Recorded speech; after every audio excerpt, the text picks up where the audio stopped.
Alors, bonjour les amis des couteaux, ici c'est Jean qui vous parle pour la chaîne du Maître des couteaux. Cette semaine, alors on voit le désassemblage et entretien du couteau Booker, le Skundel, le modèle Skundel.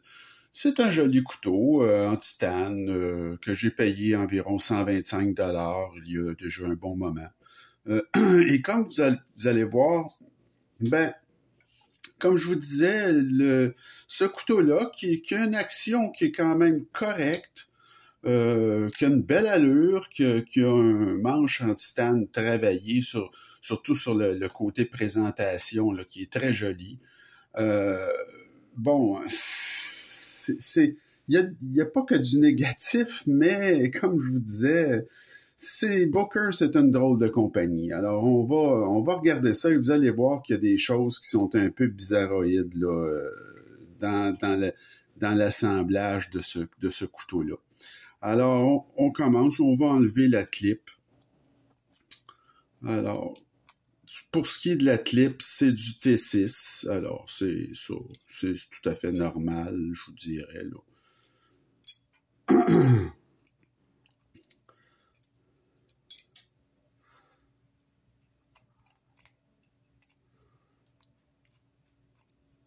Des vis assez longues pour un clip, là. Et voilà. Alors, c'est deux vis la même longueur. Alors, première bizarrerie. Alors, vous avez quatre vis avec des stand-off, comme on dit, des montants. Alors, des petits piliers, là, c'est beaucoup trop, là, en partant. Je veux dire, normalement, on voit pas ça, là. C'est pas quelque chose qu'on voit souvent. D'habitude, il y en a deux, mais en voir quatre, ça m'apparaît beaucoup, là. C'est trop, finalement. Je veux dire, c'est trop de vis pour rien. Oui, j'ai enlevé deux vis de clip. Là, quatre vis de soutien, si vous voulez. Ça m'apparaît beaucoup. Un autre bizarrerie, qu'on voit pas souvent, c'est que le pivot, comme vous voyez, c'est un pivot à deux, on sait pas trop par où l'ouvrir, mais c'est pas du T8. Donc, ça m'a surpris encore une fois. C'est plutôt un bit T9. Très, très rare qu'on voit ça. Mais bon, c'est comme ça. Alors, on s'obstinera pas. Mais d'habitude, les pivots, c'est T8. Et vous avez les vis de support comme ça, c'est du T6. Mais en faire 4, franchement, c'est énorme. Alors, vous voyez ici l'intérieur de ce Booker. Alors, c'est un couteau qui a pas vraiment là, de squelettisation à l'interne. Donc, il y a du travail à l'externe beaucoup, mais à l'interne, pas vraiment de squelettisation. Alors, c'est un petit peu bizarroïde, mais la chose la plus bizarre de tout ça, c'est, écoutez, regardez, c'est un couteau, comme je vous dis, qui appartient à la catégorie milieu de gamme.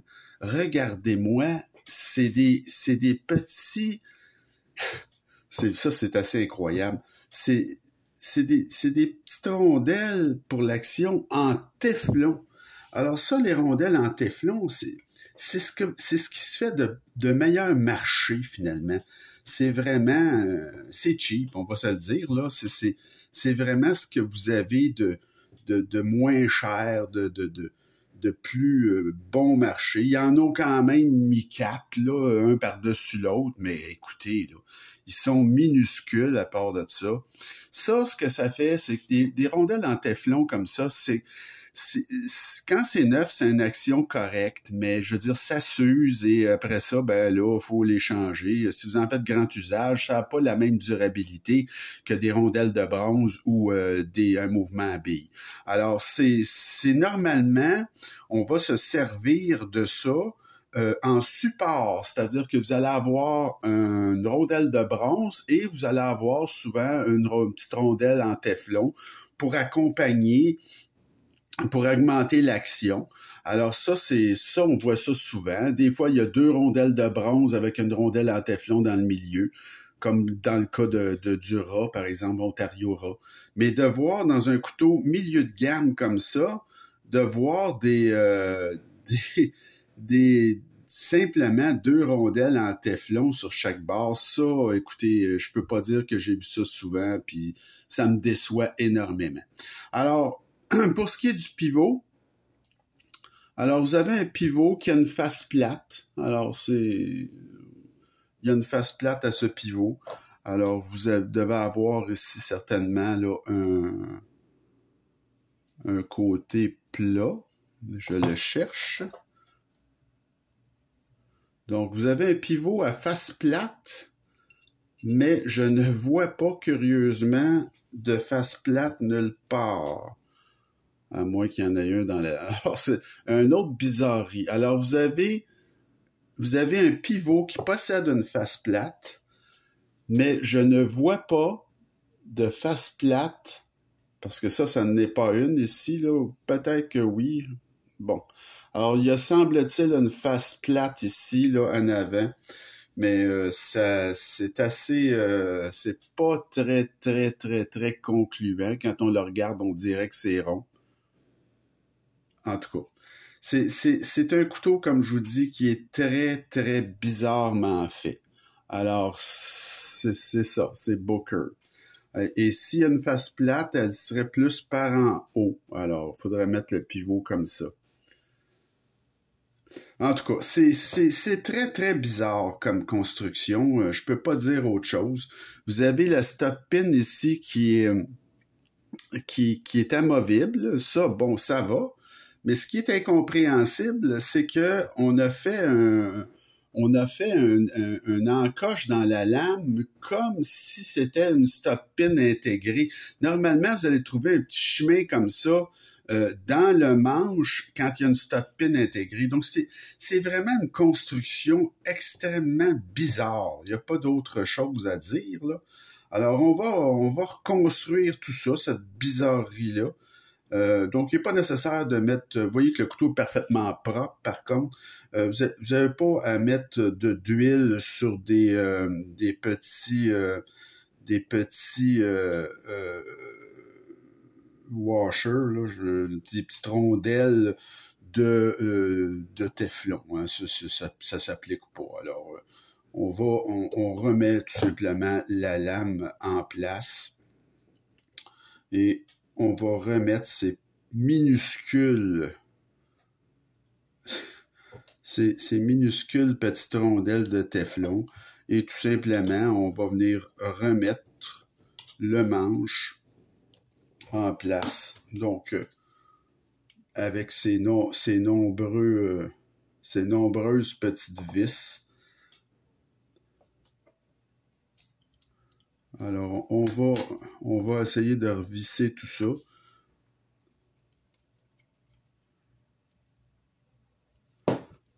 Alors, j'en ai vissé une. On va mettre maintenant le pivot.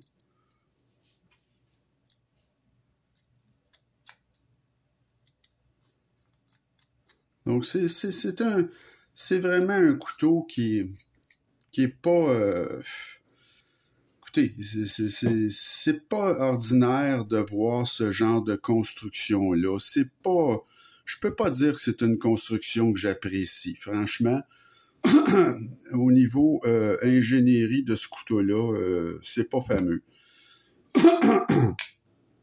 C'est un couteau qui normalement, étant donné son prix, devrait mériter une construction beaucoup plus, disons, avec un mouvement à billes, et puis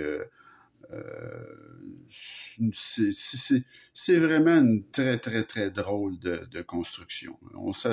Moi, quand j'ai vu ça pour la première fois, j'étais assez étonné. Là. Je me disais, ben, qu'est-ce que c'est ça? T'sais, on dirait que ça a été fait par quelqu'un qui... Je sais pas. J'ai rarement vu une construction de ce type. Surtout sur un couteau de ce prix-là. parce que c'est quand même un couteau qui a, comme je vous dis, c'est un couteau qui coûte 125. J'ai payé 125 $ ce couteau-là. C'est un couteau qui est quand même en titane, là. C'est pas rien. Le titane, c'est ce qu'il y a de plus cher. Donc, vous voyez que la lame est parfaitement centrée. Là, il est peut-être un petit peu trop serré. Je vais tout simplement le dévisser un petit peu. Donc, c'est un couteau qui présente des belles choses, là. Ce n'est pas que du négatif, ce couteau-là, comme je vous dis. C'est un couteau qui est fait très, très solide. Moi, c'est pas un couteau que je trouve laid non plus. Il est beau, ce couteau-là. Donc, il y a une belle taille, la forme de la lame est belle, il n'y a pas il n'y a pas de dentelure sur le dessus, mais bon, en gros, c'est un couteau qui a des gros plus, beaucoup de travail en avant, c'est très joli. Malheureusement, la qualité de construction, franchement, c'est dommage à dire, là. Tu sais, je trouve que c'est un drôle de... Alors, la compagnie Booker, c'est ça. C'est une compagnie qui... C'est pas une compagnie du même ordre que, comme je vous disais, là, CVV, CJRB, même, vous pouvez penser à des compagnies comme Kubi ou... vous ne retrouverez pas ce genre d'erreur-là sur des couteaux de ces compagnies-là. C'est des choses que... on voit pas ça. Ils font pas ce genre de truc-là. Les constructions sont beaucoup plus, disons, uniformes et on sait à quoi s'attendre. Tandis qu'avec Booker, ben, c'est un petit peu là une aventure.